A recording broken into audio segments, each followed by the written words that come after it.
அடிக்குவேன்னு சொன்னாங்க. அப்புறமா அப்பயும் சொல்லல. அப்புறமா மிளகும் புது செட்டியும் எடுத்துட்டு வந்து புது செட்டி அதில் எடுத்துட்டு வந்து மிளகு போட்டு அம்மியில் போட்டு அரைச்சிட்டு அப்புறமா மஞ்சளையும் போட்டு அரைச்சிட்டு அப்படியே போட்டு கண்ணில் தூக்கி போட்டாங்க. இப்போ யாருன்னு சொல்லனா அந்த தெருவில் நான் செத்து போன தூக்க மாட்டேன்னு அப்படின்னு சொன்னாங்க.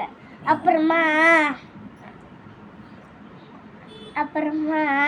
அவங்க வீட்டுக்கு வர்றோம்.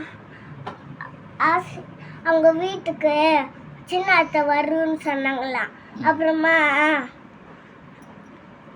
ஆசை சின்ன உக்காந்துக்கிட்டானா. அவ்வளோதான்.